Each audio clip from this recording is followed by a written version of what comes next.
My name is Walter Crane, and I am 72 years old. I have spent my entire life working as a history teacher at the local high school, and for decades my days were filled with young voices, the smell of chalk dust, and the quiet satisfaction of knowing that at least some of my students might one day remember a lesson or two, not so much from the textbook, but about how the past shapes us and how we repeat mistakes if we don't look back carefully enough. When my wife Margaret passed away 6 years ago, the house we had lived in together suddenly became unbearably large and echoing. Every room seemed haunted by her presence, and I could not walk through the hallway without hearing the soft creak of her slippers, or see her knitting basket left by the couch as if she might return any moment to pick it up again. For a long time I lived in denial, pretending she was simply visiting her sister or away for a weekend. But silence is relentless, and in the end I had to accept that the life we had built with its laughter and small quarrels and morning rituals had been cut short forever. It was my daughter, Claire, who insisted that I should not remain in that house any longer. She said that a man of my age should not live alone, that one accident, a fall on the stairs or a slip in the kitchen, could leave me helpless for hours before anyone found me. She told me that she and her husband Paul would gladly take me in, that there was plenty of space in their large suburban home, and that I would finally be surrounded by family instead of loneliness. At first I resisted. There was pride in me still, the pride of a man who had always provided, who had always paid his bills on time, who had never been late to work, who had raised a daughter to adulthood without letting her want for anything. But pride is a fragile armor when weighed against the constant ache of solitude. I gave in, thinking that perhaps this was the natural circle of life. The child grows, builds her own household, and eventually opens her doors to the parent who once opened the doors of his own home for her. When I moved into Claire's house, I was given a small room on the ground floor, close to the kitchen and the back door that led out into the yard. It was not grand, but to me it became a sanctuary. I brought my old desk, the one on which I had graded thousands of papers through the years, its surface scarred with marks of fountain pens, coffee mugs, and restless tapping fingers. I placed my reading lamp there, along with a pile of books I had promised myself I would reread in retirement. On the walls I hung photographs of Margaret, smiling on our honeymoon in Maine, holding Claire as a baby in her arms, sitting in the garden surrounded by roses she had planted herself. I even brought an old upholstered armchair that sagged in the middle, but had molded itself perfectly to my frame over time. That room, though small, became the last corner of the world where I felt like myself, not just a guest in someone else's house. In the mornings, when Claire and Paul rushed to work and the children hurried out with their backpacks swinging on their shoulders, I would sit by the small window in my room and watch the sunlight spread across the backyard. There was a large oak tree there, and I liked to see how the squirrels darted from branch to branch while the wind shook loose leaves in great showers of color during autumn. Sometimes I would hear Margaret's voice in my head, soft and calm, telling me that this was exactly what we had dreamed of in old age: peace, books, and the warmth of family nearby.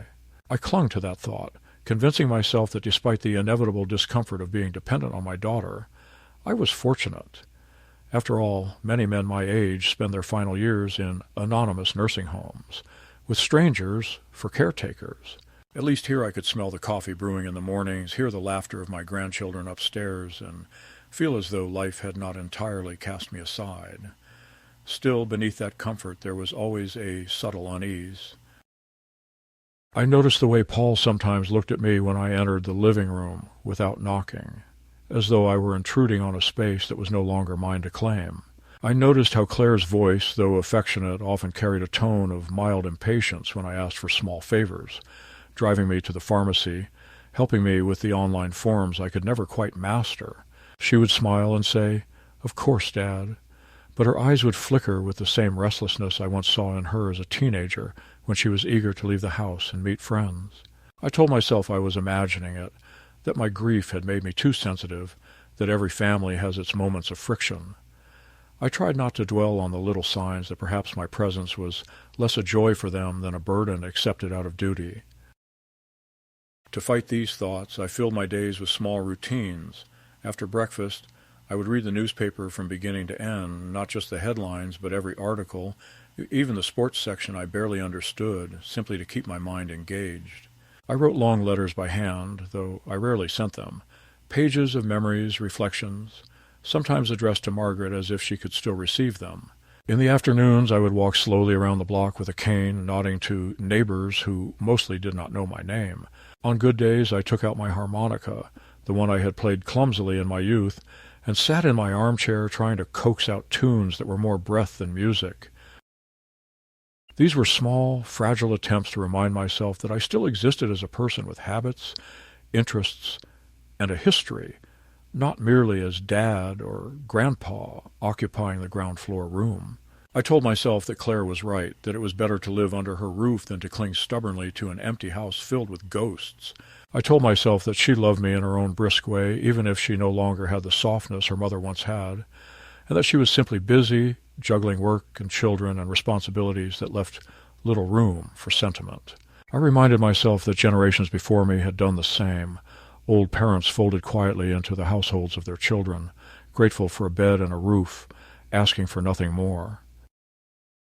Perhaps this was what dignity meant in old age, not grand declarations, not independence at any cost, but the ability to accept one's shrinking place in the world with grace. And yet, as I sat in my room at night, listening to the muffled sounds of the family above me, I often felt like a man standing at the edge of a stage after the play had ended, watching the actors remove their costumes and step into the lights of a world where he no longer belonged. My room was my refuge, my last little kingdom, and I guarded it fiercely, for in that small space lay all that remained of my identity, the books, the photographs, the memories of a marriage that had defined me, and the dignity of still being able to close the door and know that behind it I was still myself. The day that shifted everything began in the most ordinary manner, which is perhaps why it unsettled me so deeply when I finally realized what had been done. That morning I had gone for a slow walk to the small park 3 streets over, leaning heavily on my cane, but still taking satisfaction in the crisp air and the sound of leaves being raked by neighbors. I remember greeting a woman walking her dog and pausing for several minutes to watch children clamber on the swings. By the time I returned, the sun was already low, casting a golden haze across the neighborhood, and I felt tired but content in that quiet way an old man does after completing a small but meaningful effort. I pushed open the door to the house and called out a soft greeting, expecting perhaps to hear Claire's voice from the kitchen or the familiar noise of my grandchildren's music drifting down from upstairs. Instead, the house was oddly hushed, and when I walked toward my room, I immediately sensed that something was wrong, though I could not have explained why at that instant. The door stood open, which was unusual, since I always closed it when I left, not because I had secrets to protect, but because I cherished the notion of boundaries, of having one space where my presence lingered even in absence. I stepped into the room and froze. The desk, the armchair, the shelves, even the framed photographs of Margaret that had hung on the walls, everything was gone. The room had been emptied so thoroughly that it seemed as if I had never lived there at all. Against the far wall stood a row of shiny racks gleaming under the ceiling light, and on them hung Claire's dresses, blouses, and coats in neat rows, sorted by color and fabric. Boxes of shoes were stacked where my books had once been, and a large mirror leaned against the wall, reflecting not my belongings, but a curated display of my daughter's possessions. For several moments I simply stood there, my breath catching in my throat, trying to comprehend what I was seeing. It was as if my existence had been erased with ruthless efficiency, replaced by satin and leather, by handbags and scarves, as though clothing had more right to the space than the man who had spent months building his refuge here. I looked around for my things and finally noticed several cardboard boxes pushed into a corner, half sealed with tape, with my name scrawled in thick black marker across the top. Inside one box I glimpsed the edge of Margaret's photograph frame wrapped clumsily in newspaper, and I felt a wave of nausea so strong I had to steady myself against the wall. At that moment Claire walked in, holding a pile of folded sweaters in her arms. She saw me standing in the doorway and gave me a smile that was meant to be casual, but seemed too rehearsed. "Oh, Dad, you're back. I was just finishing up." "Don't look so shocked. It's not a big deal. We thought this would be more practical." I stared at her, unable to speak, and she set the sweaters down on one of the racks before continuing, her tone light, almost cheerful, as though explaining something obvious to a child. You see, the room was small, and it didn't make sense for you to be stuck in here all day when we could just set you up in the living room. It has more light, more space, and you'll be closer to everyone instead of tucked away." Her words struck me like cold water. She had said it as though it were a gift, as though banishing me from the one place I could call my own was some benevolent gesture. I finally found my voice and asked, though it trembled with suppressed anger, "Where are my things, Claire?" She gestured vaguely toward the boxes, brushing off the question as if it were trivial. "Everything's right there. We kept it all safe. Don't worry. You can go through them later and decide what you want to keep. Maybe some of those old books could go to the library sale, and the rest of the stuff, well, we'll find a place for it." No sense in cluttering up the house. The casual dismissal in her tone cut deeper than if she had shouted at me. I walked slowly to the nearest box and opened it, seeing Margaret's smiling face peering at me from behind the glass of the frame, stuffed between an old cardigan and a stack of letters tied with ribbon. My hand shook as I lifted the photograph out and wiped away a smudge of newsprint.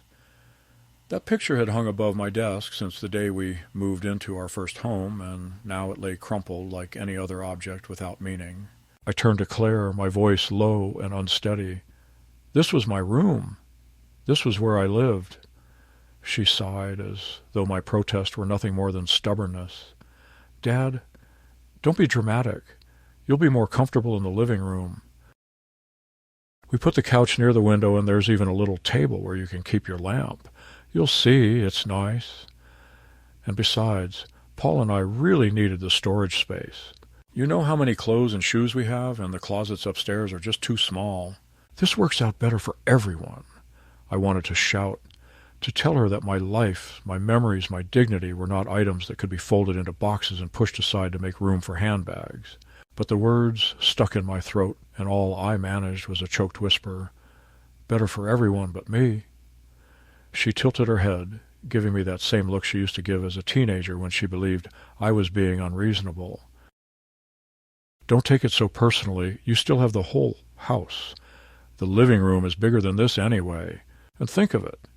You'll be at the center of things instead of hidden away." Then she gave me a quick peck on the cheek, turned back to the racks of clothes, and began arranging her sweaters, humming softly as though the matter were settled beyond. Appeal. I left the room slowly, carrying Margaret's photograph in my hands like a relic.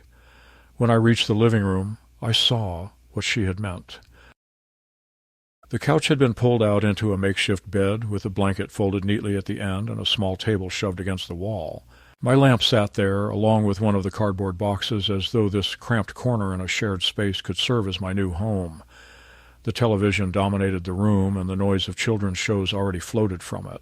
This was no refuge, no sanctuary. It was a public stage where my every cough and sigh would be heard, where I would have no door to close, no privacy to retreat to when the world felt too heavy.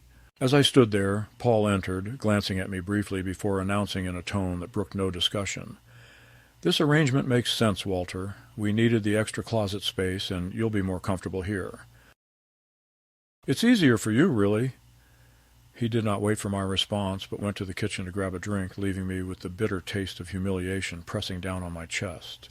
For the first time since moving into their house, I felt not like a guest or even a tolerated relative, but like an object being shifted from one corner to another to make room for what they valued more.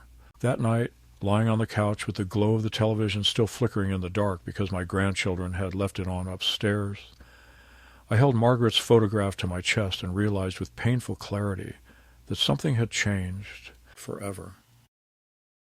The room that had once held my life had been erased in an afternoon, converted into a closet without hesitation or apology.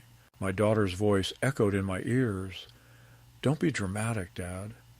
And I understood that in her eyes my needs, my identity, my very presence had become smaller than a stack of clothes. What unsettled me most was not the loss of walls and furniture, but the revelation of how little space I truly occupied in their hearts. The first days after I was pushed from my room into the living room were marked by a kind of numb disbelief, as though I were moving through a fog that dulled the sharp edges of what had happened, but soon the reality of my new position settled on me with its full weight. My corner by the window, with the couch and the little table, was not a room at all, but a makeshift station, a temporary perch that signaled to everyone in the household that I was no longer entitled to privacy or respect. I noticed how quickly the family adapted to my displacement. At breakfast, when I lingered with my coffee at the table, my grandson Mark would snicker as he passed by, pointing at the couch and saying to his sister, "Look, Grandpa's room is the TV room now. Maybe he'll start charging rent." They laughed, not cruelly in the way children sometimes are, but with a casual indifference that revealed how normal my humiliation had already become to them. At night, I struggled to sleep with the hum of appliances, the distant sound of Paul's late-night television upstairs, and the inevitable interruptions when one of the children padded down to the kitchen for a glass of milk, flicking on the light that shone directly onto my couch. More than once I woke to find one of them rummaging through the cupboard only a few feet away, glancing at me with a half-smile as though it were amusing to find their grandfather laid out there like a boarder in a hostel. On one particularly bitter evening, Mark remarked with a grin that I lived in the closet now, and though Claire hushed him quickly, I saw the corners of Paul's mouth twitch in amusement. That moment branded itself into my mind because it confirmed that my new situation was not a misunderstanding, but an arrangement tacitly approved by them all. The boxes of my belongings remained stacked in the garage, collecting dust because Claire kept postponing the task of sorting through them. Each time I asked if I could bring my desk back, or at least set up a small shelf for my books, she responded with the same irritated patience one reserves for a child's repeated question. "Dad, we'll get to it, but the garage is already crowded." "You don't need all those things anyway. You never read half those books." I wanted to protest that those books had been my companions for decades, that each one carried notes in the margins and memories of the evenings Margaret and I spent reading together. But the words seemed powerless against her tone of finality, so I swallowed them, though they burned in my throat like ashes. It was Paul, however, who sharpened my sense of displacement into something unbearable. He began to speak about me in the third person even when I was in the room, as though I were furniture rather than family. "Claire, did your father take his pills today?" he would ask, glancing at the pill organizer that she had set on the counter, even though I had never once missed a dose in my life. "Claire, is your dad eating enough vegetables? He looks pale." Each comment chipped away at me, reducing me to a caricature of a frail dependent who needed supervision. Once, when I reached for the remote control to lower the volume of the blaring television, he chuckled and said, "Careful, Walter. Don't get confused by all those buttons." The children laughed, and I sat frozen, humiliated by the suggestion that I could not even manage such a trivial task. The worst moments came during family gatherings when neighbors or friends stopped by. On those occasions, Claire would retell little stories about me that twisted ordinary mishaps into tales of forgetfulness, painting me as absent-minded and doddering. "Dad almost left the kettle on yesterday," she would say with a bright smile, though in truth I had merely stepped away for a moment before returning to switch it off. "We have to keep an eye on him, but he's doing okay." Laughter would ripple through the room, and I would force a smile, knowing that any protest would only make me appear defensive, perhaps even confirming their perception of me as confused. Inside, though, I seethed with a humiliation so sharp it left me trembling long after the guests had gone. One afternoon, determined to reclaim some piece of dignity, I decided to unpack one of my boxes. I carried it from the garage into the living room and began sorting through the contents, laying out Margaret's photographs, my notebooks, and several cherished volumes of history that had once lined my shelves. Claire walked in midway through and stopped, her smile tightening. "Dad, what are you doing? You can't just scatter things around here. The kids need this space." "We have guests coming tonight." I explained that I needed some of my belongings close at hand, that these objects were not just clutter but fragments of my life. But she shook her head firmly. "We'll keep everything safe in the garage. This area has to stay clear." She began repacking the box right in front of me, sliding my books back into it with brisk efficiency, and though I wanted to reach out and stop her, my hands remained limp in my lap, weighted by the knowledge that arguing would change nothing. That evening, lying once again on the couch with the smell of dinner lingering in the air, I thought about how easily my daughter had brushed aside my protests, how quickly she had learned to treat my history as disposable. I realized with a cold clarity that my presence in her house had shifted from being a father to being a tolerated object, a piece of background furniture that could be moved, silenced, or ignored as convenience dictated. The humiliation was no longer occasional. It was a steady current running through each day, a quiet but relentless erosion of my dignity. What struck me most painfully was the way my grandchildren mirrored their parents' behavior, absorbing without question the subtle cues that my words carried less weight, that my wishes mattered less. When I asked them to lower their voices late at night because I was trying to sleep on the couch, they rolled their eyes and muttered, "Grandpa's cranky again." When I offered to help with homework, they shrugged me off, saying that I probably didn't. Understand the new methods anyway. Each small rejection was a stone added to the pile on my chest, pressing me down further into silence. In those days I began to feel that my identity itself was dissolving, that the man who had once lectured classrooms of students, who had managed finances, repaired household problems, and been the steady partner to a wife for 40 years, had been reduced to a frail figure shuffling from couch to kitchen, dependent on the goodwill of others. It terrified me because I sensed that once others perceive you as diminished, it becomes dangerously easy for them to treat you as less than fully human. And though I did not yet know the full extent of Claire and Paul's intentions, I could feel the ground shifting beneath me, carrying me towards something darker than mere neglect. The breaking point arrived not with shouting or dramatic confrontation, but with the quiet rustle of papers slid across the kitchen table one Saturday morning. I'd been drinking my coffee slowly, savoring the small comfort of its warmth in my hands, when Claire came in carrying a neat folder. She wore the expression of brisk efficiency that I remembered from her school days, when she prepared presentations for class projects, except now the stakes were different, and the careful cheer in her voice immediately put me on guard. She sat down opposite me, opened the folder, and said, "Dad, we just need you to sign a few things.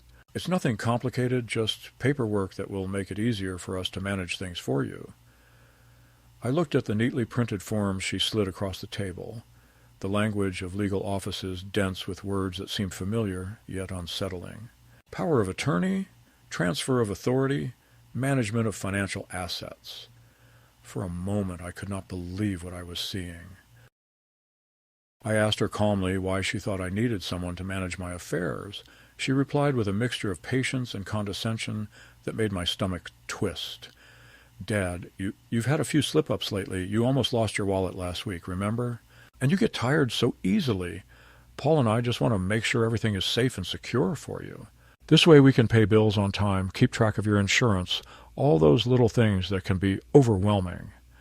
I wanted to tell her that I had managed those so-called little things for over 70 years, that I had balanced budgets for our household, guided students through complex research projects, paid mortgages and hospital bills without ever missing a deadline. But when I opened my mouth, the words came out as a shaky protest. "I can still take care of myself, Claire." She reached across the table and patted my hand in that falsely soothing way people use with children or patients. "Of course you can, Dad. But think of this as just an extra layer of support. It will relieve you of the burden." The folder remained in front of me like a trap disguised as a gift. I felt heat rising in my chest, the awareness that once my signature marked those pages, I would no longer control my own life. I asked her what would happen if I chose not to sign, and her eyes flickered, a small shadow passing through the mask of cheerfulness. "Well, Dad, we'd have to look into other arrangements, maybe professional help. I just don't want things to get complicated." Later that day, while I was sitting alone in the living room, I overheard voices drifting down from the upstairs hallway. The door was half open, and their words carried clearly. Paul's voice, sharp and pragmatic, said, "He's resisting, but we can push him. Once he's on board, we can move forward with selling the property. The lot alone is worth a fortune, and that money would give us the cushion we need for the business. He won't need it where he's going." Claire's reply was quieter, tinged with uncertainty, but still complicit. "I know, but it feels cruel. He's my father." Paul cut her off. "Stop thinking like that. It's not cruel. It's practical. He's old, and we can't let sentiment get in the way. Do you want to keep struggling forever, or do you want a future for us and the kids?" I sat frozen, every syllable pressing into me like a blade. They were not speaking about my comfort or my safety. They were plotting to strip me of control, to tuck me away somewhere convenient while they harvested the life I had built. In that moment the fog of self-doubt that had plagued me cleared, and I saw with painful clarity that my humiliation had not been a series of careless oversights, but part of a deliberate pattern. The couch in the living room, the jokes about my forgetfulness, the forms pushed across the table, these were steps in a plan designed to reduce me until I was nothing more than an obstacle to be managed. I returned to my couch that night with Margaret's photograph pressed against my chest, staring into the shadows as the house settled into sleep around me. I thought of the decades I had spent providing, of the countless evenings when Margaret and I had discussed what we might leave behind for Claire, the small savings, the modest house, the hope that our daughter would use them wisely. To discover now that she saw me not as a father to be cherished in his last years, but as a ledger of assets to be liquidated, was a cruelty I could never have imagined when we cradled her as a baby. My hands trembled as I realized that the walls around me were not protection but prison bars, that the family I had trusted to shelter me was preparing to erase me entirely. That night I made a silent vow. I would not sign away my life, and I would not let them dictate how my final years were to be lived.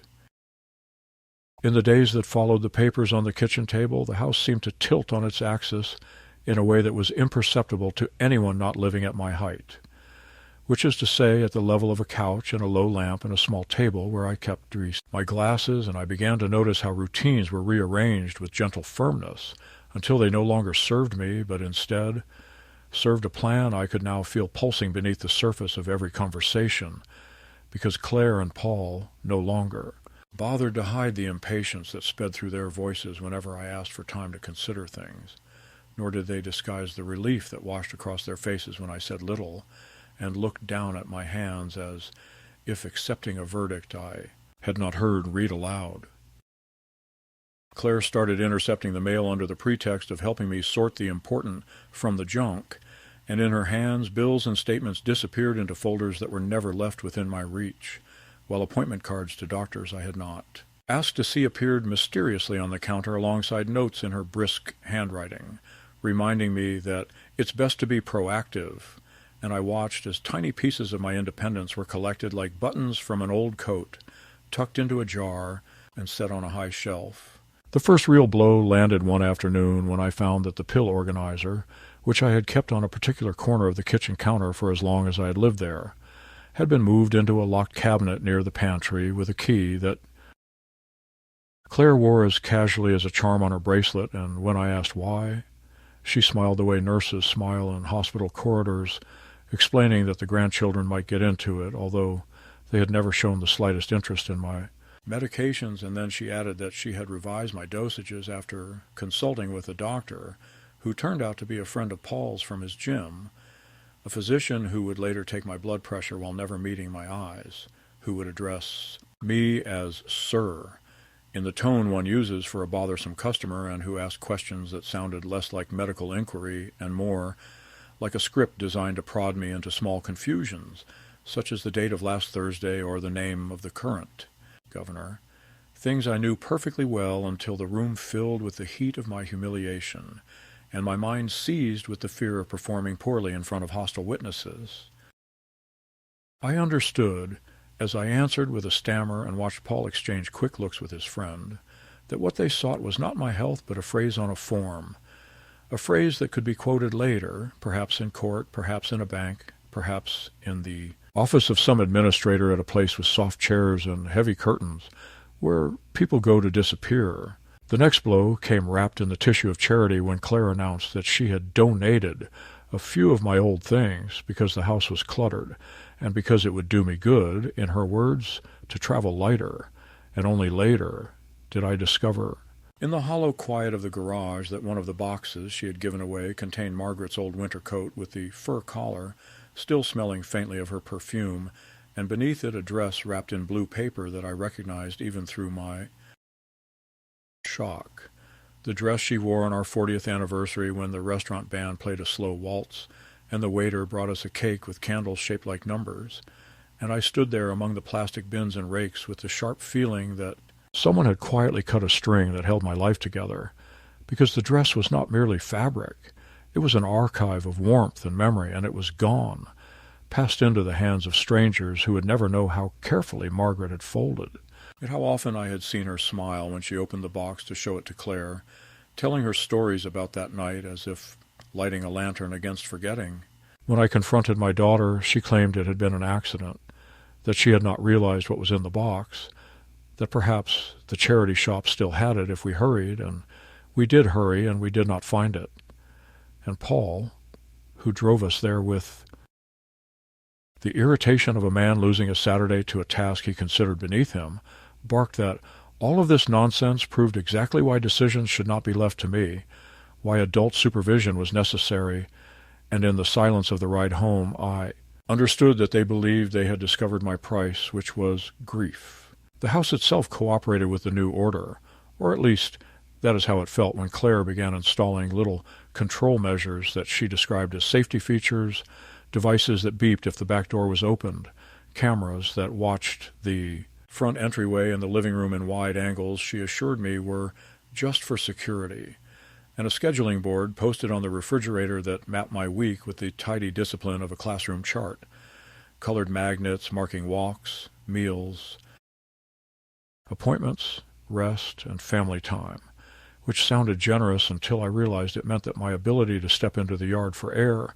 was now a box to be checked, my coffee a permission to be granted, my visits to the library downgraded from pleasure to risk, especially after she insisted on driving me there for convenience, parked, and then suggested that we simply browse quickly because she had so much to do, and in 10 minutes I was hustled back out without the book I wanted while my arm was gripped with the gentle but insistent pressure reserved for toddlers in parking lots. I began to notice the stealthy way they corrected my narratives, too.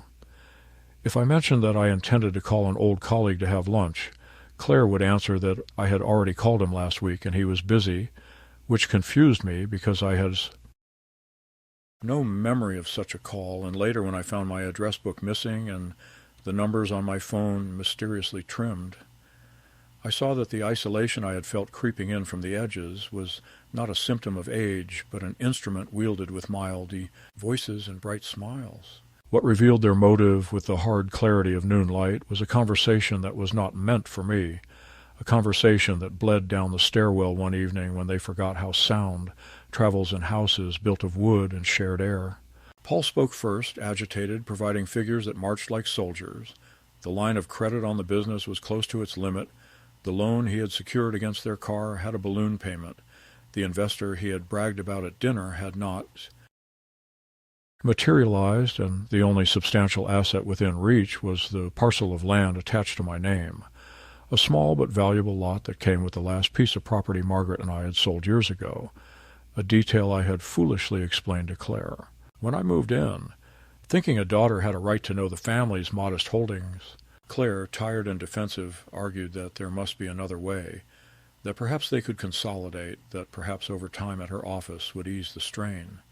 But Paul cut through her hesitation like a blade, reminding her that the children needed braces and summer programs and college savings, and that while he respected her softness would not keep the business alive or the house out of foreclosure, and if that meant moving me into a place better suited to his needs, then it was, in his favorite word, only practical. The practicalities fell upon me like hailstones. The appointment with the neuropsychologist, scheduled at 8 a.m. in a clinic, a county away, where the receptionist handed me a pen and a sheaf of tests designed to make any elderly person stumble, with their mazes and scatterings of numbers and word lists delivered too quickly by a young woman who had never heard the name of the battles I used to teach, and who smiled with frozen sympathy when I hesitated, as if hesitation were itself a confession. The visit to the bank where Claire insisted I come along to update your contact information, which turned out to mean placing her as the primary point of contact and requesting duplicate statements forwarded to an email address I did. Not control. The visit from a social worker who introduced herself softly and asked whether I ever felt unsafe, And when I said no, because fear was not the right word, and because my pride would not allow me to confess what sounded so pitiful, she nodded and made notes that I could not read upside down, and I watched Paul leaning in the doorway with an expression of attentive cooperation that would have impressed any jury, a man ready to do what's best. The children who had once rolled their eyes at me with the harmless arrogance of youth learned a crueler game by imitation, and they began to stage small experiments in front of me, switching the placement of items on my small table, and then asking if I was sure that I had left my glasses there, hiding the remote, and then calling out for me to find it while they timed me, insisting that I had promised to take them to the park at a certain hour when I had said no such thing, so that they could chorus in mock disappointment that Grandpa forgot again, and through it all Claire would correct them with a tone too light to be effective, and then would catch my eye with a look that seemed to say that this too proved her point, that the household could no longer be held hostage to my limitations, which were not limitations so much as bruises delivered in plain sight of my family. When I objected, when I raised my voice and told them sharply to stop, the room would go quiet in that dangerous way rooms do when the next line in the script is already known, and Paul would step in with his hands lifted in a pantomime of calm, telling me that there was no need to get agitated, that agitation elevated blood pressure, that it would be better for everyone if I let others handle the complicated things. One morning, Paul suggested a drive to get some fresh air, which sounded harmless enough, and I agreed, because the house had begun to feel like a padded cell, and we drove for 40 minutes past the edge of town to a place with clean sidewalks and tidy shrubs where a sign announced the name of a residence in tasteful font. And it was only when we were buzzed in and a woman at a desk asked for my insurance information while Paul filled out a clipboard that I understood this was not a tour but an intake, and I felt the heat rise from my collar to my scalp as I set the pen down and said very quietly that I was not staying, not today, not ever. And the woman's smile slipped a fraction, and Paul's hand tightened briefly on my shoulder before he plastered on his salesman's grin and told her that we would return with the rest of the documents. And as we left, he scolded me in the car with a fury that rode just beneath his tone, accusing me of embarrassing him, of making Claire's life harder, of failing to be reasonable, and in that long ride home, I thought about every student I had ever taught who had come from a house where anger lived in the walls, and I wondered how many of their grandparents had sat silently in back seats, while someone explained that the future would be arranged without their consent. I began to keep a small notebook, a habit I had not needed since my teaching days, and in it I recorded dates, words, incidents, the exact phrasing of Paul's insistence that he won't need it where he's going, the time Claire began opening the envelopes from the pension office before handing me the relevant pages, the day the charity shop called back to say a man had taken the blue dress 5 minutes after we left, the serial number of the camera that blinked red in the corner of the living room every time I moved in my sleep, because I understood at last that memory was the weapon they hoped to strip from me, and that the daily erasures had to be met with ink and clarity, no matter how my hand cramped, no matter how many times I had to squint to fit a line between two others when the day ran longer than the space on the page allowed. In those pages I also wrote the names of people they could not touch, men and women I had known for decades who might remember me as more than an old man on a couch, and I imagined calling them and asking for an afternoon of their time, and I imagined showing up somewhere beyond the radius of this house's cameras, to sit across from someone who still spoke my language, someone who might help me build a plan that was not made of resignation. The final strike of this phase, the one that sent me past dread into resolve, arrived the night I found that Margaret's photograph, the same one I had carried into the living room the day my room was turned into a closet, was missing from my small table. And after searching the cushions and the bookshelf and even the pockets of my coat, I went into the converted closet room and stood there beneath the mirror that now reflected rows of dresses where my books had once lived. And I asked Claire if she had seen the photograph, and she sighed the sigh of the long-suffering and told me she had placed it in a drawer because the frame was old and the backing loose and it might fall and break.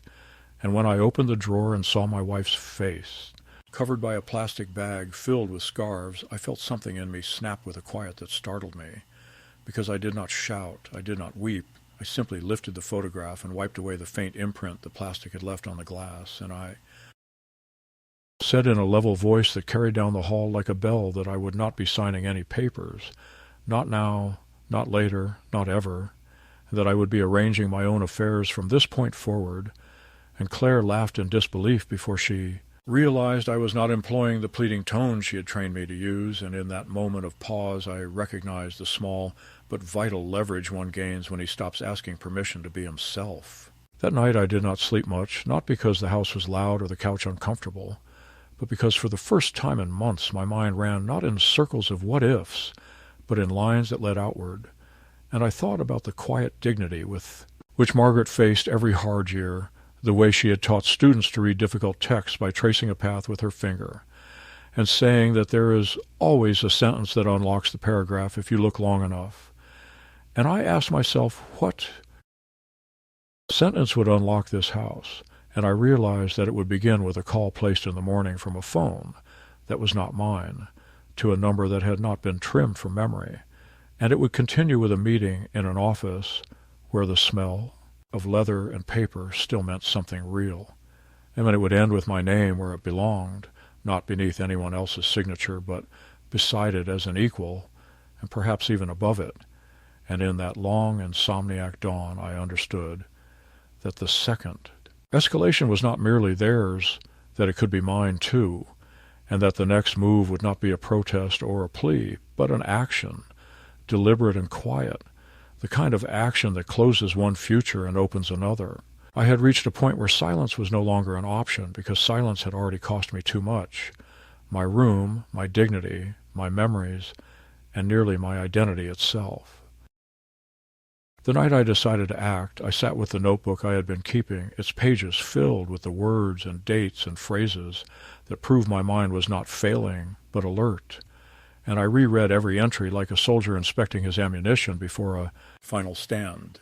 For months I'd been pressed into a corner of my own life, but now the pressure turned into something else, a hard resolve that made my hands steady as I packed Margaret's photograph, the notebook, and the documents my old friend, the lawyer, had given me into a worn leather satchel. At dawn I left the house quietly before Claire or Paul stirred, because I did not want another scene in the kitchen where my protests were swallowed by their patronizing smiles. I walked to the bus station, boarded the early line into town, and felt with each passing mile that I was stepping out of a fog and into a reality where I could still choose the direction of my life. At the lawyer's office, the sunlight spilled across polished wood, and for the first time in years I felt that the room respected me. He greeted me not with the cautious tone reserved for the elderly, but with the professional directness he had always shown back when we were both younger men. I laid the notebook on his desk, opened to the page where I had copied in exact words the conversations I had overheard between Claire and Paul about selling my land and putting me into a nursing home. Then I showed him the folder Claire had wanted me to sign, the so-called support documents that in truth were papers transferring power of attorney. His eyes darkened as he read, and when he looked up there was no pity in his gaze, only recognition that I was still capable of fighting back. "We'll draft a new will," he said, "and we'll do it today.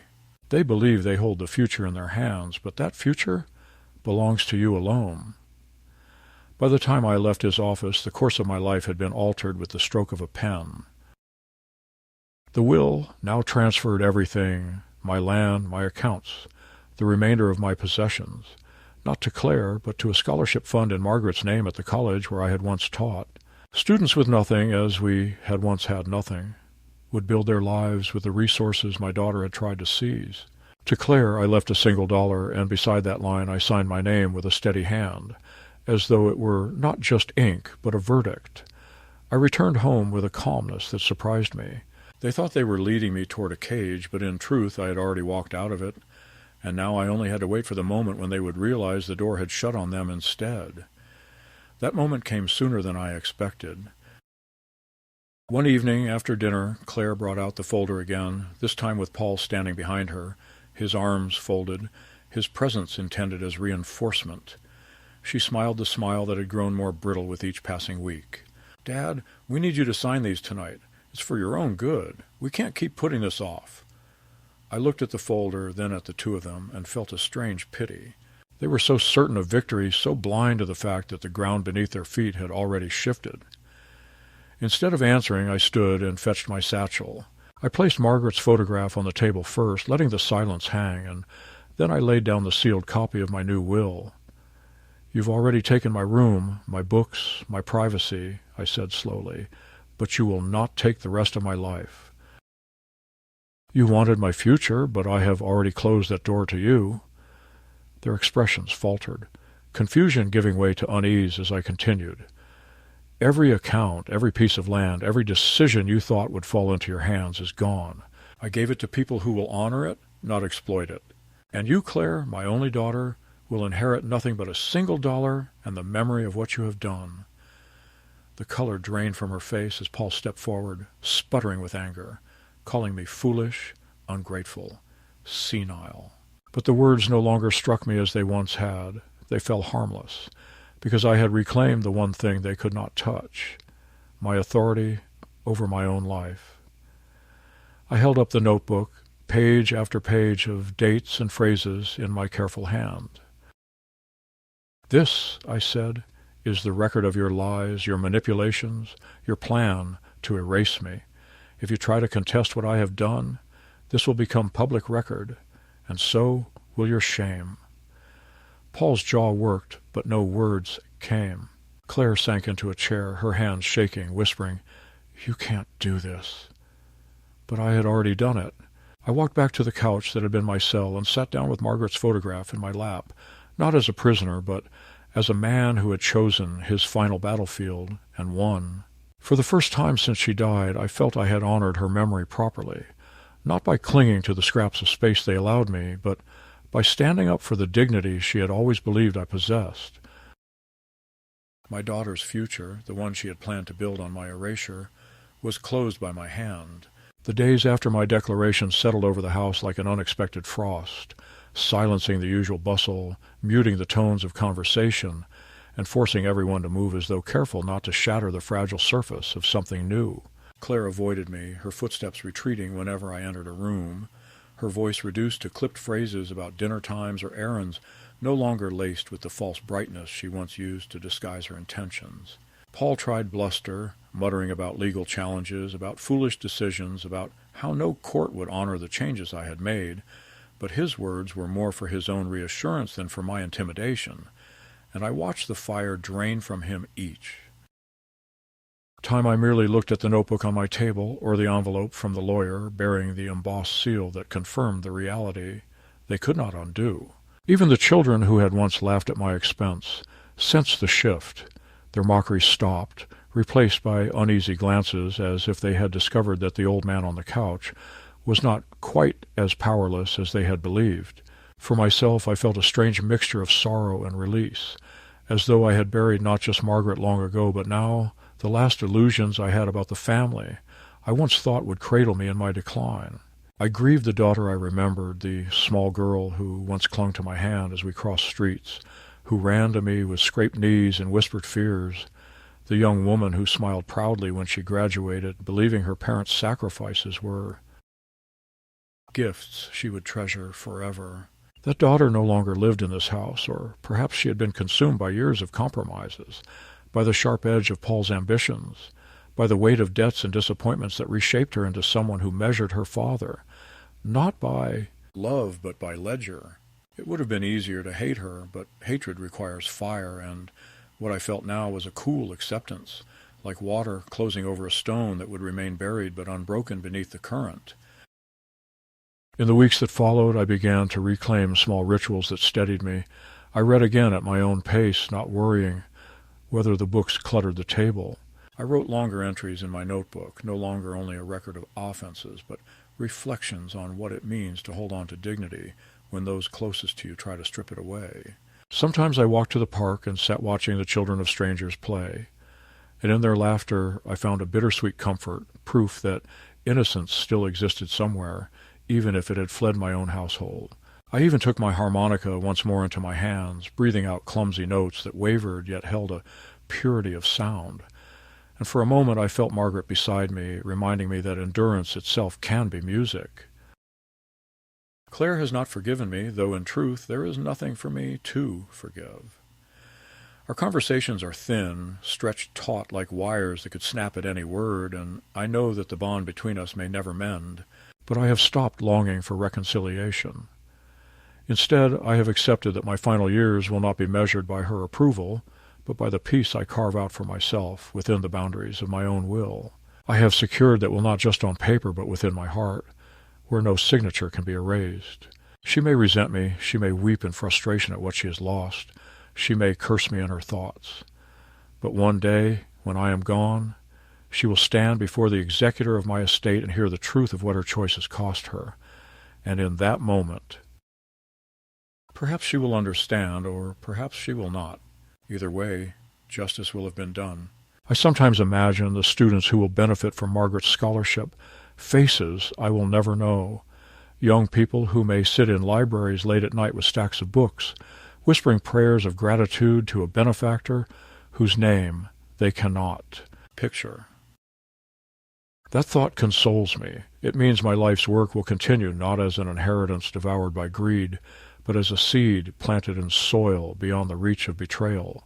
Perhaps that is the truest legacy a man can leave, not wealth handed down to those who squander love, but opportunity passed to those who need it. In that vision I find a quiet pride that steadies me more than any hollow affection in this house could. Now, each evening as the sun sinks behind the oak tree in the yard, I sit with Margaret's photograph on the table beside me and feel a measure of calm.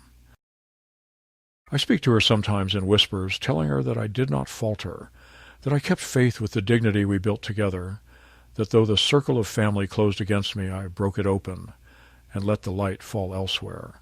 And when sleep comes at last, I no longer dream of being trapped in rooms stripped bare of my presence. Instead, I dream of open windows, of the sound of pages turning, of the laughter of strangers who do not know my name, yet carry a fragment of my life forward. I do not know how long I will remain in this house, nor do I know if Claire will one day soften or if Paul will abandon his calculations. But I no longer measure my days by their moods. The true reckoning has already passed. The future they sought to claim has been closed to them, and the dignity they thought to bury has risen instead like iron in my spine. What remains for me now is simply to live as I am, unmasked, unbowed, and unafraid.